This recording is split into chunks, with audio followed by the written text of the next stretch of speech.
Olá, bom dia, seja bem-vindo ao programa Opinião de hoje, aqui pela sua TV Cultura, sua TV nova.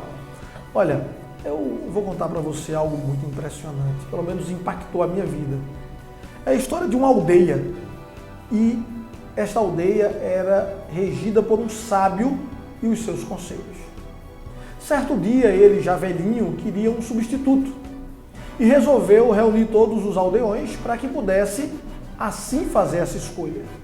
E ele pegou um vaso e colocou sobre uma mesa, e era um vaso de uma dinastia muito antiga e valiosíssimo, e ele colocou sobre a mesa esse jarro, reuniu todos os jovens e disse: isto aqui é um problema. Quem conseguir resolvê-lo será o novo sábio da aldeia após a minha morte. E os jovens circularam de um lado para o outro e cada um que procurasse nos mínimos detalhes daquele jarro o seu defeito. Alguns subiam na mesa, outros olhavam para o seu interior, tentando descobrir os pequenos defeitos que aquele vaso tão valioso pudesse ter. Até que de repente, um jovem subiu à mesa, segurou o vaso, ergueu e espatifou no chão, partindo em diversos pedaços. E todo mundo ali correu, o agarrou pelos braços e disseram: que delito ele conseguiu cometer nesse exato momento. Mas o sábio subiu à mesa e disse: parem todos, porque nós achamos um novo sábio para a aldeia. E disseram: mas Senhor, ele destruiu algo valiosíssimo para nós. Ele disse: no início eu falei, isto aqui é um problema. Sábio é aquele que pega o problema e acaba com ele. Extermina de vez, para que ele não guarde raízes e possa voltar mais forte. Então que a gente aprenda no dia a dia a eliminar os problemas ao invés de colocá-los embaixo do tapete. A gente hoje vai estar falando aqui sobre o Estatuto da Criança e do Adolescente. A gente vai falar muito sobre cada um dos seus pontos e o que é que a gente vê de bom e de ruim. E vamos falar também sobre direitos humanos. A gente vai tentar abordar esse tema. Para isso, nós temos dois convidados. É o Walter Lisboa, que é professor especializado nos direitos da criança e do adolescente. Também ensina sobre direitos humanos. É professor aqui em Caruaru. É professor também em uma universidade em Vitória, de Santo Antão. E a gente vai conversar daqui a pouquinho. Bom dia. Bom dia. Nosso outro convidado já é conhecido, né? Já veio aqui outras vezes, é o jornalista Paulo Nailson, meu colega e que já teve a oportunidade de bater papo aqui com a gente, né, Paulo? Seja bem-vindo mais uma vez. Verdade, eu quero agradecer mais uma vez essa oportunidade, né, na TV Nova Nordeste e espero colaborar da melhor forma possível em mais um programa. Então vamos lá. Vamos primeiro ver um VT que fala sobre o Estatuto da Criança e do Adolescente, depois a gente vem para cá para debater.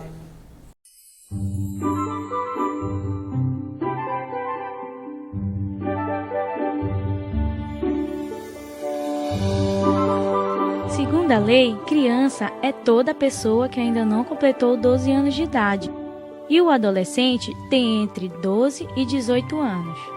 Vamos conhecer agora um pouco do Estatuto da Criança e do Adolescente. Logo de cara, o Estatuto nos fala sobre o direito à vida.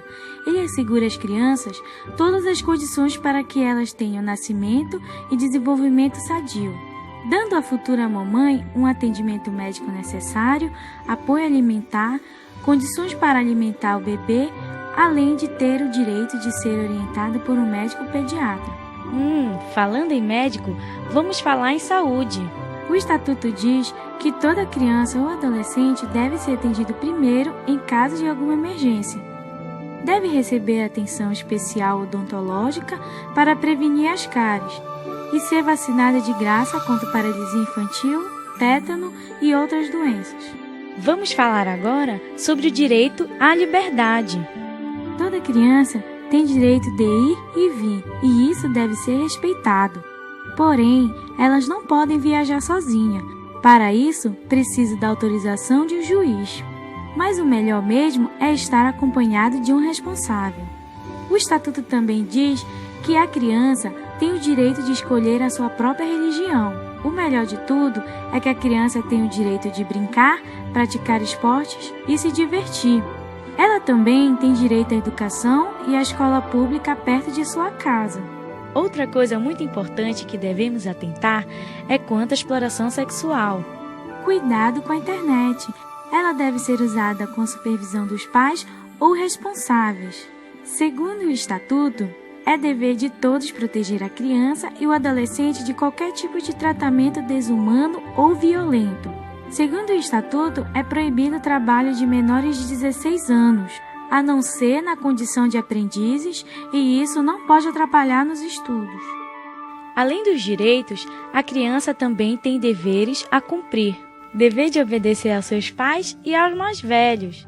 A criança tem o dever de conservar o meio ambiente e estudar para construir um mundo melhor.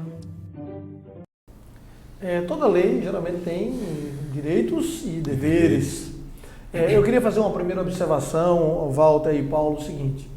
No Brasil a gente chama de criança até os 12 anos, dos 13 aos 18 de adolescente. Nos países de língua inglesa, o adolescente vai até os 19, também dos 13 aos 19, que é chamado teenage, né, que é a idade do teen, né, que começa nos 13 e termina com 19, que é os 19. Então, a gente aqui diminui um ano com relação a isso. Em compensação, nos países de língua inglesa, as leis são bem mais severas com os adolescentes e no Brasil, mesmo diminuindo a idade do adolescente, elas são bem mais folgadas. Eu pergunto, nós falamos ali sobre direitos, sobre deveres, mostramos ali na matériazinha ilustrada muito mais direitos e falamos de criança, e geralmente quando a gente fala de criança, eu acho que dificilmente a gente discorda de alguma coisa. Né? Quando a gente fala de criança, todo mundo não, tem que cuidar, tem que zelar e realmente tem que pensar dessa forma. Mas quando a gente trata de adolescentes, a gente sabe que tem diversas fases na adolescência.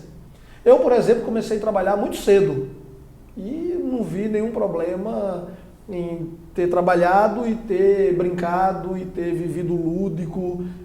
Acho até que aprendi muito mais na minha formação tendo essas obrigações.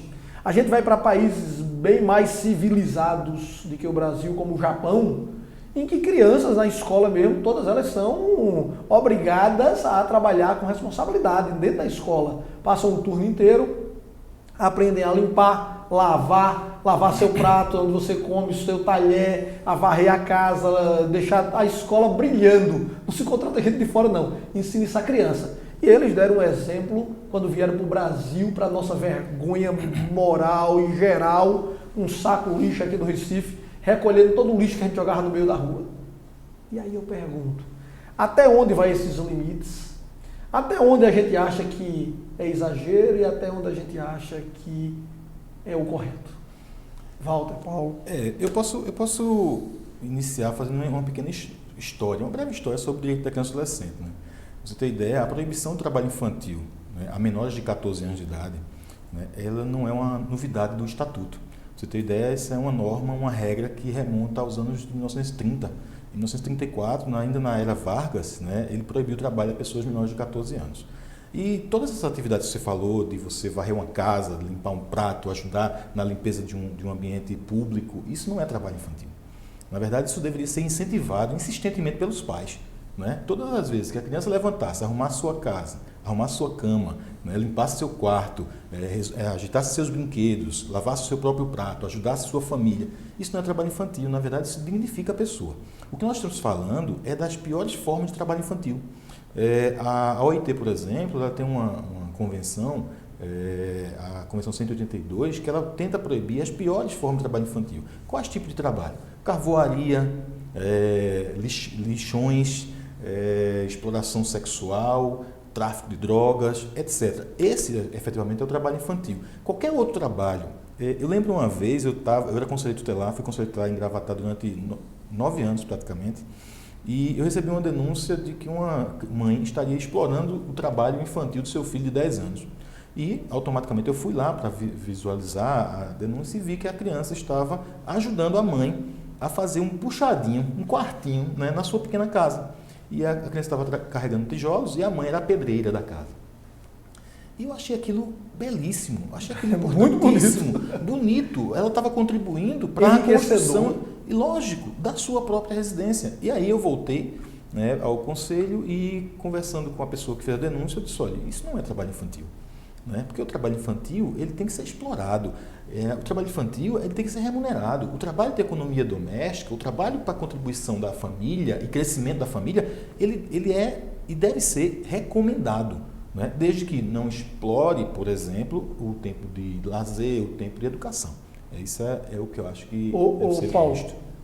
eu queria saber de você, o que você pensa sobre isso aí também? Eu tenho exemplos até próprio meu, né, em relação à minha própria vida, nesse termo do trabalho infantil. Por exemplo, desde criança, eu também tive essa educação, né, de ajudar o meu pai, ajudar minha mãe, que inclusive meu pai tinha um bar, né, uma lanchonete, e eu ajudava. Nesse ponto da lanchonete, o trabalho não era pesado, ou seja, ele chegava a ser educativo.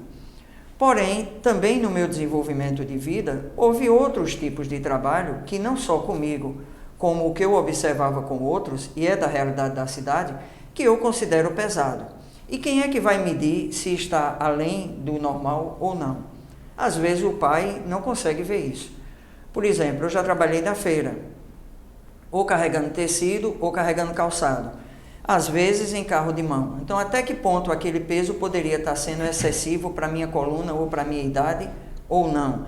Até que ponto, mesmo que eu fosse para o colégio, mas passar a noite e madrugada sem dormir, sem se alimentar direito, exposto a frio, a chuva, dependendo da minha idade ou da minha condição física, isso estaria adequado ou não? Quem você acha que consegue ver melhor isso? O Estado ou o pai? Deveria ser o pai. Não precisaria, não deveria ser necessário. Porque, por exemplo, eu hoje já como pai, em casa, eu desenvolvo essas práticas. Né? Por exemplo, os meus filhos, tanto homem como mulher, todos eles cresceram a partir de 1, 2, 3 anos de idade, vendo o pai desenvolvendo todas essas atividades, né? Não só de ajudar lavando roupa, lavando prato, varrendo a casa, passando pano, como também levando eles a essa mesma prática. Todos eles têm essa prática não só coletiva, né, de fazer isso dividindo essas tarefas, como também cabe a mim, né, ter esse cuidado para que essa carga não seja excessiva, nem prejudique a tarefa de casa, nem prejudique o lazer, inclusive eu com ele. Então eu acho que isso sim depende do pai. Só que se o pai ou a mãe não tem essa observação, sim, cabe ao vizinho observar, cabe ao conselho tutelar ou ao Estado fazer uma averiguação correta, né? Isso é uma cadeia de responsabilidades. Como se vê isso lá fora? Eu vou dar um exemplo agora. E também eu quero que a gente fale quando a vida chega na adolescência. Não agora, mas daqui a pouquinho, após o intervalo, a gente volta já.